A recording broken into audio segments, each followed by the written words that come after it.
உண்டான விளக்கம் வந்து உங்களுக்கு கொடுக்கப்படும். கௌலவ கர்ணம்.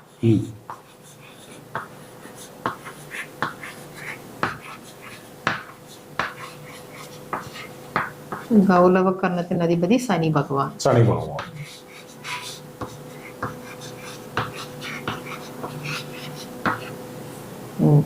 விலங்கு கொள்ளாம சார்.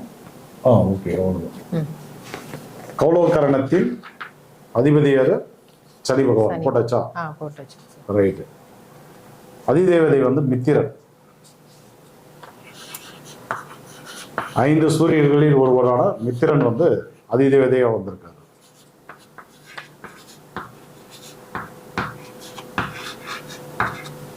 அதே போல இந்த கௌலவ கர்ணத்துக்கு உண்டான வழிபாடுகள் என்ன அப்படின்னு பார்க்கும்போது மிகச்சிறந்த வழிபாடு வந்து ஸ்ரீமுஷ்ணம் பூவராகவ பெருமாள். ஸ்ரீமுஷ்ணத்தில் இருக்கக்கூடிய பூவராகவ பெருமாள்.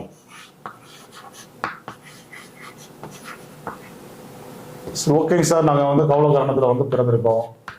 கர்ணநாதனை நாங்கள் வந்து ஆக்டிவேட் பண்ணிட்டு தான் இருக்கோம். ஸ்ரீமுஷ்ணம் போகிறோம், வராக அவதாரத்தினுடைய வழிபாடுகளை வந்து எடுத்துக்கிறோம், பன்றிக்கு உணவளிக்கிறோம், பன்றி இறைச்சியை வந்து நாங்கள் வந்து சாப்பிட்றதுக்கு பயன்படுத்துறது இல்லை, சூரிய நமஸ்காரம் எடுத்துக்கிறோம்.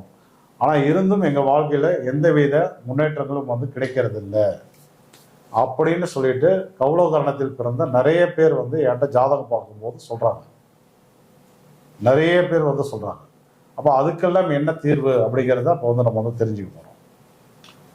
இப்போ கௌலவ கர்ணத்தில் பிறந்தவர்களுக்கு என்ன ஒரு மைனஸ் அப்படின்னு கேட்டிங்கன்னா, அவருடைய கர்ணநாதன் வந்து சனி பகவானா வந்திருக்கனால ஈவு, இரக்கம், பாவம், புண்ணியம் இந்த மாதிரி பார்க்கக்கூடிய குணங்கள் வந்து நிறைய இருக்கும்.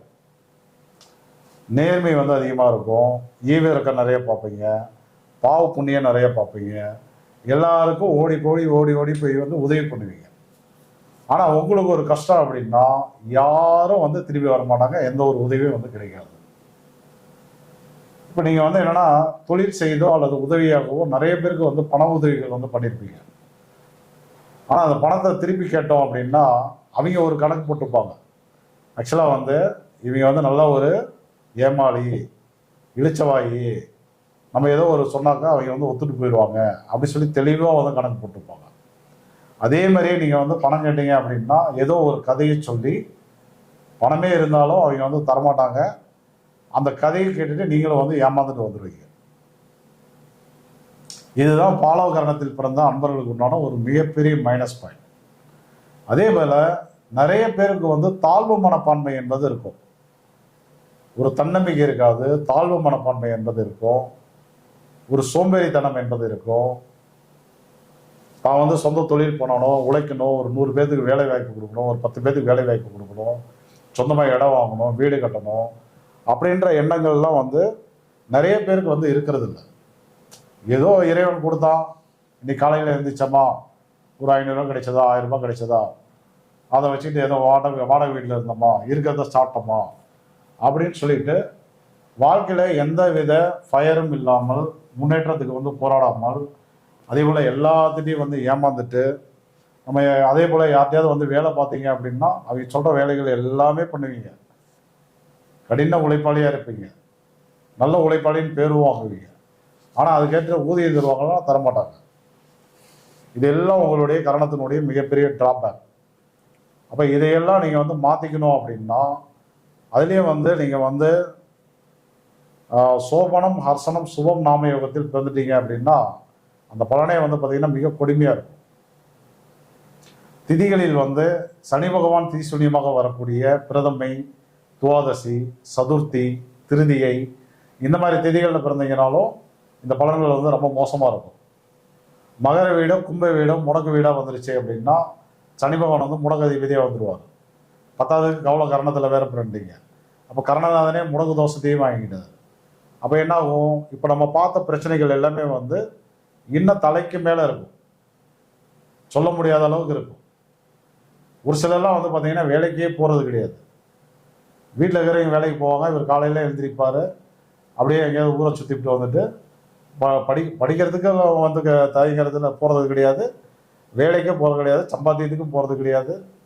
அப்படியே ஓரளவுக்கு வேலைக்கு போனாலும் தான் சொந்தமாக உழைச்சி இன்னும் நிறைய அடுத்தது வந்து சம்பாதிக்கணும், அடுத்த ரேங்குக்கு வந்து போகணும், சொந்தமாக பண்ணணும் அப்படின்ற எந்த சிந்தனையுமே இருக்கிறது இல்லை.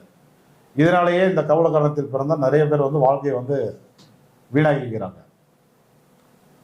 ஸோ அது மட்டும் கிடையாது, ஆக்சுவலாக வந்து பார்த்தீங்கன்னா சனி பகவான் வந்து ஆயுள்காரகன். அப்போ கவல காரணத்தில் பிறந்தவர்களுக்கு ஆயுள் பலம் வந்து நல்லா இருக்கணுமா வேண்டாமா? நிறைய பேர்கள் வந்து பார்த்தீங்க அப்படின்னா விபத்துக்கள், மரணத்துக்கு இணையான துன்பங்கள். சனினா வந்து கால் பகுதி வந்து விபத்தாகி துண்டுப்பட்டு ஒடிஞ்சு போய் அல்லது வந்து ஏதாவது ஒரு குறைபாடுகள் என்பது நடந்துருது. இப்போ சனியால் வரக்கூடிய வியாதிகள் தான் ரொம்ப ரொம்ப கொடுமையானது என்னுடைய அனுபவத்தில். ஏன் அப்படின்னு கேட்டிங்கன்னா, அவர் தர வியாதி வந்து நடக்க முடியாத அளவுக்கு வந்து படுக்க வச்சிருவார், படுத்த படுக்கையாக்கிடுவார். ஒருத்தருக்கு வந்து பார்த்தீங்க அப்படின்னா ஒரு உறுப்பு வந்து செயல் இழக்குது அப்படின்னா அதுக்கு சனி பகவான் தான் அதுக்கு காரணம். ஏன்னா கர்மகாரகனே வந்து ஜோதிடத்தில் வந்து சனி பகவான் தானே. கரணநாதனே வந்துட்டாலும் கர்மா அதிகமாக இருந்தது அப்படின்னா கண்டிப்பாக உங்களுடைய வாழ்க்கையில் வந்து டெவலப்பே வந்து இருக்காது. அப்போ அப்படிப்பட்ட நபர்கள் வந்து உங்களுடைய பாதிப்பை வந்து நீங்கள் உங்களுடைய தோஷத்தை வந்து நிவர்த்தி பண்ணிக்கணும் அப்படின்னா நீங்கள் வந்து போக வேண்டிய கோவில் எது அப்படின்னு பார்த்துடலாம்.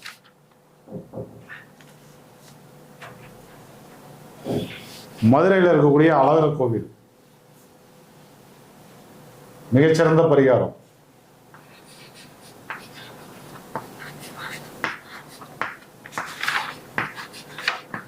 மதுரையில் இருக்கக்கூடிய அழகர் கோவில்.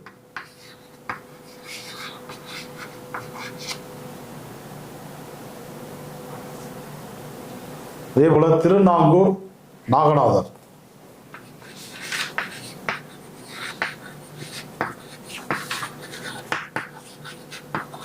திருநாங்கூர்ல இருக்கக்கூடிய நாகநாதர்.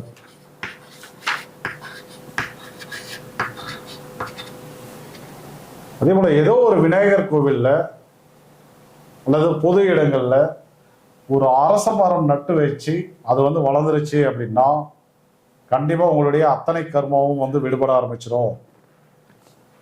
அரச மரம் என்பது பூச நட்சத்திரத்துக்கு உண்டான ஒரு தலவிருச்சம் அப்படிங்கிறது எல்லாருக்குமே தெரியும்.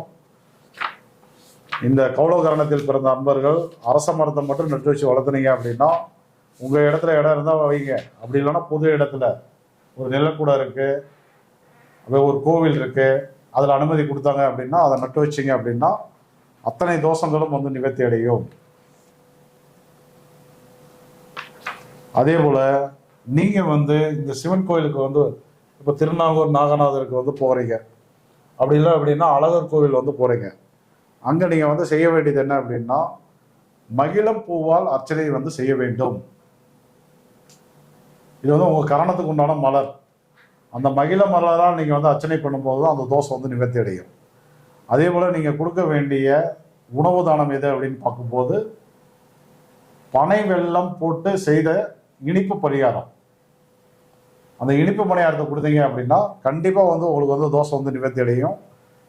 குறைந்தது நீங்க என்ன பண்ணணும், ஒரு 8 நபர்களுக்காவது அந்த மாதிரி வந்து கொடுத்துட்டு வரணும். அதே போல நீங்க வந்து நாட்டு மருந்து கடையில் போனீங்க அப்படின்னா வில்வப்பொடி அப்படின்னு சொல்லி கிடைக்கும். இந்த வில்வப்பொடியை வாங்கி வச்சுக்கோங்க. வாங்கி வச்சுட்டு சனிக்கிழமைனா தூபம் வந்து போடுங்க. தூபம் போடும்போது அந்த வில்வப்பொடியை வந்து தூவிட்டு அந்த புகை வந்து உங்க வீடுகளில் தொழில் செய்ய இடங்கள்ல நல்லா பரவுற மாதிரி பார்த்துட்டீங்க அப்படின்னாக்க கண்டிப்பா அந்த தோஷம் வந்து நிவர்த்தி அடையிறது நீங்க வந்து நல்லாவே வந்து உணர முடியும். சரிங்களா?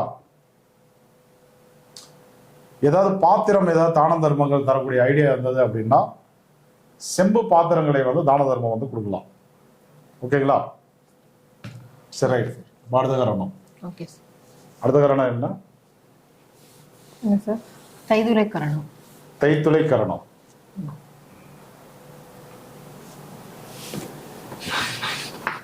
மொத்தம்